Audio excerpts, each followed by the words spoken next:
Welcome students, welcome you arts academy class 12th political science chapter 2 दो ध्रुवता का अंत।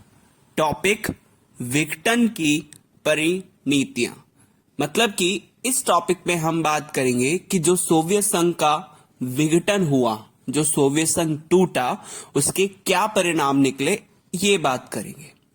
तो आपसे क्वेश्चन ऐसे भी पूछ सकता है कि सोवियत संघ के विघटन के क्या परिणाम निकले। मतलब कि जब सोवियत संघ खत्म हो गया तो उसके क्या परिणाम निकले, क्या उसका रिजल्ट निकला। तो सबसे पहले हमने इसमें बात की थी कि सोवियत संघ का विघटन हुआ कैसे, फिर उसके कारण क्या थे, और अब हम बात ये करेंगे कि उसके परिणाम क्या निकले। तो सबसे पहला परिणाम इसका ये निकला कि शीत युद्ध के दौर के संघर्ष की क्या हो गई, समाप्ति हो गई। जो शीत युद्ध चल रहा था सोवियत संघ और अमेरिका के बीच में, इसकी क्या हो गई, समाप्ति हो गई। तो इसलिए कहा गया सबसे पहला परिणाम निकला शीत युद्ध के दौर की क्या हो गई, जो संघर्ष चल रहा था अमेरिका और सोवियत संघ के बीच में, उसके में क्या हुआ, समाप्ति हुई।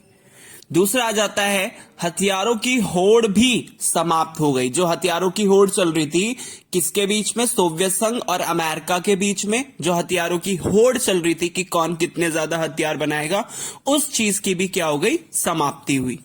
तीसरा, एक तरह की नई शांति का क्या हुआ, जन्म हुआ। नई शांति की संभावना का क्या हुआ, जन्म हुआ, जिसमें शांति थी। पहले क्या था, जब शीत युद्ध चल रहा था तो अमेरिका और सोवियत संघ के बीच में संघर्ष था, लड़ाई थी, लेकिन अब एक नई शांति की क्या हुई, संभावना हुई। चौथा पॉइंट आता है विश्व राजनीति में शक्ति संबंध बदल गए। विश्व राजनीति में जो शक्ति संबंध थे वो क्या हो गए, बदल गए। मतलब कि एक देश का दूसरे देश के साथ जो पहले संबंध था, अब वो शीत युद्ध के खत्म होने के बाद क्या हो गया, बिल्कुल ही बदल गया।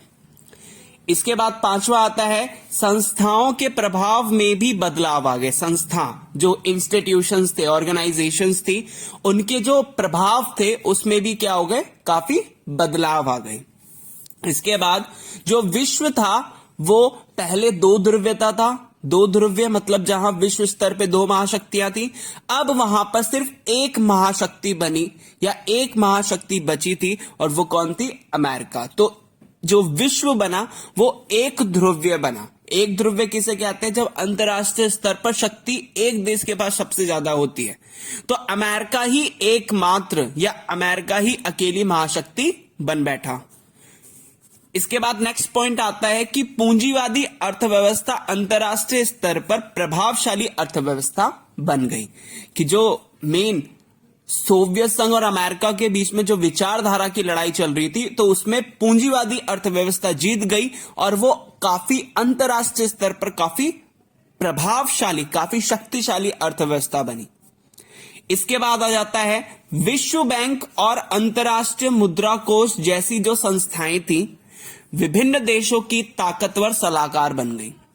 क्या था कि जैसे वर्ल्ड बैंक हो गया, इंटरनेशनल मॉनेटरी फंड जिसको हम कह सकते हैं, विश्व बैंक और अंतरराष्ट्रीय मुद्रा कोष जैसी ये संस्थाएं थी, ये कई सारे देशों की क्या बन गई, सलाहकार बन गई, एडवाइजर बन गई, एडवाइस देने वाली इंस्टीट्यूशंस बन गए, संस्थाएं बन गई। क्यों बन गई, क्योंकि ये संस्थाएं क्या करती थी, जो ये लोगों को पैसा देती थी। तो इसलिए क्योंकि इन देशों को पूंजीवादी की और कदम बढ़ाने के लिए इन संस्थाओं ने कर्ज दिया था। क्या किया कि जैसे जो ये संस्थाएं थी, कौन सी थी, विश्व बैंक और इसके साथ अंतरराष्ट्रीय मुद्रा कोष, ये दोनों ही तरह की संस्थाएं क्या हो गई, ये सलाहकार बन गई कई सारे देशों की। क्यों बनी सलाहकार, क्योंकि जो बहुत सारे देश थे उनको अब पूंजीवादी व्यवस्था में जाना था।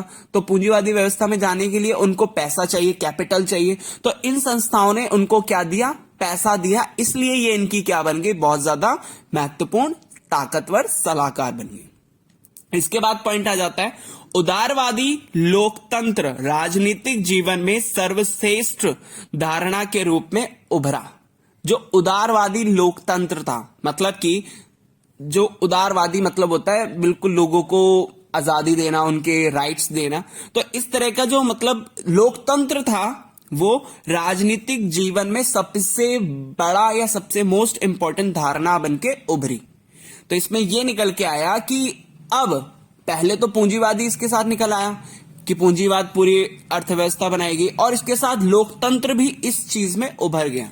तो उदारवादी लोकतंत्र जो था वो पॉलिटिकल जीवन में, राजनीतिक जीवन में सर्वश्रेष्ठ धारणा बन के सामने आई, सबसे बड़ी धारणा बन के आई राजनीतिक जीवन में। कौन? उदारवादी लोकतंत्र। तो उदारवादी आपको पता चल गया होगा, जिसमें लोगों की आजादी के ऊपर बात करते हैं, और लोकतंत्र जहां लोगों का शासन होता है। तो ये दोनों चीजें, उदारवादी लोकतंत्र जहां लोग अपनी मर्जी से शासन कर सके, ये राजनीतिक जीवन में सर्वश्रेष्ठ धारणा के रूप में उभर के आई। और लास्ट में पॉइंट आ जाता है, नए देशों का क्या हुआ? उदय हुआ। कैसे उदय हुआ? कि जो सोवियत संघ के चंगुल से आजाद हुए, जो नए देश निकले, तो वो भी तो एक तरह के नए देश थे। तो इसलिए इसमें कहा गया नए देशों का क्या हुआ? उदय हुआ। होप सो आपको ये टॉपिक समझ में आया होगा। Thank you.